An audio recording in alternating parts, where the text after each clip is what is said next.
શ્રી પાટણવાડા વણકર સમાજ વિકાસ મંડળ હાંસાપુર પાટણની ચૂંટણી પ્રક્રિયા શાંતિપૂર્ણ વાતાવરણમાં સંપન્ન. મહામંત્રી સહિત વિવિધ હોદ્દાઓ માટે યોજાયેલી ચૂંટણીમાં 87 સભ્યોએ મતદાન કર્યું. નવા હોદ્દેદારોની જાહેરાત. પાટણ.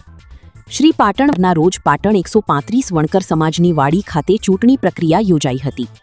ચૂંટણી અધિકારી તરીકે રસિકભાઈ મકવાણા વાલમની નિશ્રામાં બેલેટ પેપરથી મતદાન યોજાયું હતું, જેમાં સમાજના કુલ 87 સભ્યોએ ઉપસ્થિત રહી મતદાન કર્યું હતું. મતદાન પ્રક્રિયા પૂર્ણ થયા બાદ 135 વણકર સમાજની વાડી ખાતે જ મતગણતરી હાથ ધરવામાં આવી હતી અને મતગણતરી પૂર્ણ થયા બાદ ચૂંટાયેલા હોદ્દેદારોના નામોની સત્તાવાર જાહેરાત કરવામાં આવી હતી. શ્રી પાટણવાડા વણકર સમાજ વિકાસ મંડળ હાંસાપુર પાટણના પ્રમુખ પદ માટે અગાઉ યોજાયેલી ચૂંટણીમાં બિલ્ડર મેહુલભાઈ હેમચંદભાઈ વાઘેલા ગામ બાલીસણા ચૂંટાઈ આવ્યા હતા. ત્યારબાદ બાકી રહેલા વિવિધ હોદ્દાઓ માટે આજે ચૂંટણી યોજાઈ હતી. મહામંત્રી પદ માટે દિનેશભાઈ સોલંકી તથા પ્રવીણભાઈ સોલંકીએ ઉમેદવારી નોંધાવી હતી, જેમાં દિનેશભાઈ સોલંકી વિજેતા જાહેર થયા હતા. 4 ઉપપ્રમુખ પદ માટે કુલ 11 ઉમેદવારો ચૂંટણી મેદાનમાં હતા, જેમાં નરેન્દ્રભાઈ એલવાણિયા, નરેન્દ્રભાઈ રાઠોડ, વિનોદભાઈ પરમાર અને નટવરલાલ મછાવડા ઉપપ્રમુખ તરીકે ચૂંટાઈ આવ્યા હતા. સહમંત્રીની 3 બેઠકો માટે અમૃતભાઈ એસ પરમાર, પીપી સુતનિયા અને હરગોવનભાઈ એસ પરમાર ચૂંટાઈ આવ્યા હતા, જ્યારે સંગઠન મંત્રી તરીકે મહેન્દ્રકુમાર એન પરમાર તથા ખજાનચી તરીકે મહેશભાઈ એ સોલંકી અને બાબુભાઈ એમ સોલંકી બિનહરીફ ચૂંટાયેલા જાહેર કરવામાં આવ્યા હતા. ચૂંટણી પ્રક્રિયા પૂર્ણ થયા બાદ ઉપસ્થિત શ્રી પાટણવાડા વણકર સમાજ વિકાસ મંડળ હાંસાપુર પાટણના નવનિયુક્ત પ્રમુખ મેહુલભાઈ હેમચંદભાઈ વાઘેલાએ આગામી સમયમાં સંસ્થાના હાલના મકાનના સ્થળે 4 માળના નવા સમાજ ભવનના નિર્માણ માટેની યોજના સમાજ સમક્ષ રજૂ કરી હતી. નવા સમાજ ભવનના નિર્માણથી સમાજની વિવિધ પ્રવૃત્તિઓની વધુ સુવિધા અને વેગ મળશે તેમ તેમણે જણાવ્યું હતું. ચૂંટણી અધિકારી રસિકભાઈ મકવાણાએ જણાવ્યું હતું કે 135 પાટણવાડા વણકર સમાજ વિકાસ મંડળના હોદ્દેદારોની પસંદગી માટે પ્રથમવાર ચૂંટણી પ્રક્રિયા યોજાઈ છે. સમગ્ર ચૂંટણી પ્રક્રિયા સાનુકૂળ વાતાવરણમાં શાંતિપૂર્ણ અને પારદર્શક રીતે સંપન્ન થઈ હોવાનું તેમણે જણાવ્યું હતું.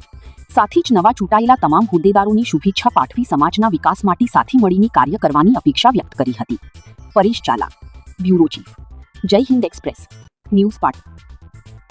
પાટણવાડા 135 પાટણવાડા વણકર સમાજ વિકાસ મંડળ હાંસાપુર, જિલ્લો પાટણ, મુકામ પાટણ ની આજરોજ કારોબારી દ્વારા સભાસદો હોદ્દેદારોની આજે ચૂંટણી કરવામાં આવી છે.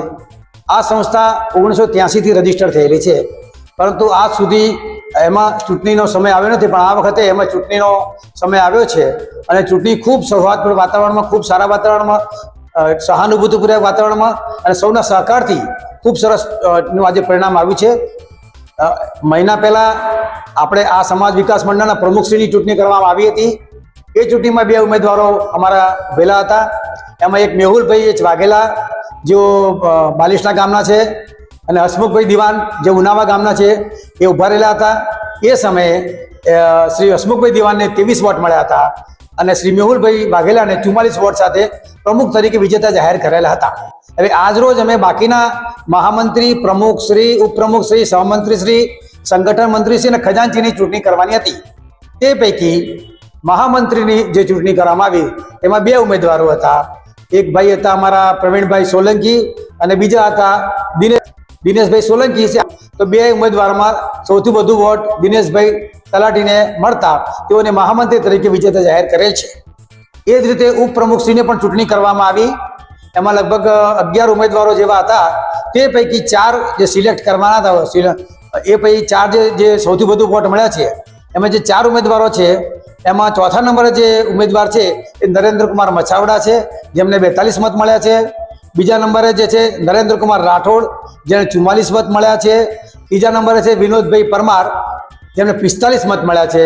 અને સૌથી વધુ વોટ શ્રી નરેન્દ્રભાઈ વાણિયા, એમને 48 મત મળ્યા છે. એ રીતે આ 4 ઉપપ્રમુખશ્રીઓની ચૂંટણી પણ આપણે કરી છે અને એમને વિજેતા પણ અમે જાહેર કર્યા છે. એ જ રીતે સહમંત્રી પણ 4 ઉમેદવાર હતા, પરંતુ એક ઉમેદવારે પોતાની અરજી પાછી ખેંચી લેતા 3 ઉમેદવારો વધતા અને જગ્યા પણ 3 જ હોવાથી 3 વ્યક્તિઓને આપણે વિજેતા જાહેર કરેલા. એ 3 સહમંત્રી પૈકી એક અમૃતલાલ એસ પરમાર, એક પીપી સુતરિયા અને એક હરગોવનભાઈ એચ પરમાર, આ 3 જણને સહમંત્રી તરીકે આપણે ચૂંટેલા છે, બિનહરીફ. એ રીતે સંગઠન મંત્રી પણ બીજો કોઈ ઉમેદવાર ના હોય, શ્રી મહેન્દ્રકુમાર એન પરમારને પણ આપણે બિનહરીફ ચૂંટ્યા છે. એ જ રીતે ખજાનચીમાં પણ અમારે 2 ઉમેદવારો હતા અને જગ્યા પણ 2 હતી. એ માટે પણ જે 2 ઉમેદવારોને બિનહરીફ ચૂંટ્યા છે એવા શ્રી મહેશભાઈ અમથાભાઈ સોલંકી અને શ્રી બાબુલાલ મણીલાલ સોલંકી આ સંપૂર્ણપણે આ ચૂંટણી ખૂબ સારા વાતાવરણમાં અને ફ્રી એન્ડ ફેર રીતે આપણે કરી છે અને ખૂબ સારા જે સભ્યો હાજર હતા, લગભગ 87 જેવા અમારા સભ્યો હાજર હતા અને ખૂબ બધા રીતે કોઈ પણ જાતની માથાકૂટ વગર સંતોષકારક રીતે આ ચૂંટણી પૂર્ણ કરી છે. અને હવે આવનારી નવી બોડી પોતાનું કાર્ય ખૂબ સારી રીતે વધે એવી અમે અમને શુભકામના. મારું નામ રસિકભાઈ મકવાણા. હું અહીંયા ટ્રસ્ટ દ્વારા મને ચૂંટણી અધિકારી તરીકે નિમણૂક કરવામાં આવતા આજ રોજ મેં ચૂંટણી અધિકારીની કામગીરી કરી છે. હું નિવૃત્ત રજિસ્ટ્રાર અધિકારી છું અને મારું ગામ બાલમ છે. આજ રોજ જે એના મહિના પહેલા મીટિંગમાં મારી પ્રમુખ તરીકે વરણી થઈ હતી. પ્રમુખ તરીકે આ સંસ્થાનો વિકાસ કરવા માટે સૌપ્રથમ તો આ જે ઇમારત છે જેમાં આપણે બેઠા છે બહુ જર્જરિત છે. હવે આ ઇમારતનું એક પુનર્નિર્માણ કરવાનું છે એ સૌપ્રથમ અને મુખ્ય એજન્ડા છે. આ ઇમારતને લગભગ 2 થી 2.5 વર્ષના સમયગાળામાં પૂર્ણ કરવાનું વિઝન નક્કી છે. અને એ પછી આ સંસ્થાની અંદર સમાજ ઉપયોગી કાર્યો જેવા કે શિક્ષણને લગતા કાર્યો, બાળકોને કીટ વિતરણ, બાળકોને સ્કૂલ બેગ વિતરણ, બાળકોને નોટબુક વિતરણ તથા જરૂરિયાત બાળકોને સ્કૂલ ફી માટે પણ મદદ કરવી એવા બધા એજ્યુકેશનને લગતા કાર્યક્રમો આપવાનો વિઝન ધરાવીએ છીએ. નવું જે ભવન નિર્માણ પામવાનું છે એની અંદર ગ્રાઉન્ડ ફર્સ્ટ, સેકન્ડ, થર્ડ 4 માળ છે. જેમાં પ્રથમ ગ્રાઉન્ડ ફ્લોર અને ફર્સ્ટ ફ્લોરમાં બેડમિન્ટનની સુવિધા ઊભી કરવામાં આવનાર છે. જે થકી સમાજના સમૂહ લગ્ન પાટણ મુકામે જે યોજાય છે એના માટે આજુબાજુનો હોલ મારી નાખવામાં આવતા હતા. એની જગ્યાએ હવે આપણા સમાજ ભવનમાંથી સમૂહ લગ્નનું આયોજન આપણે કરી શકીશું. એ સિવાય બાકીની ખુલ્લી જગ્યામાં પાર્ટી પ્લોટ તરીકે જે પોસાય છે એવા લોકોને ભાડે આપીને પણ સંસ્થા માટે આવક ઊભી કરવાનો પણ અમારો હેતુ છે. સમાજને તો એક જ અપીલ છે કે ભણો, બાળકોને ભણાવો અને બાળકોને ભણતર લઈ આગળ વધાવો. બાકી આંદોલનો અને અનનેસેસરી વસ્તુઓમાં જોડાઈને સમાજને કોઈ લાભ થવાનો નથી.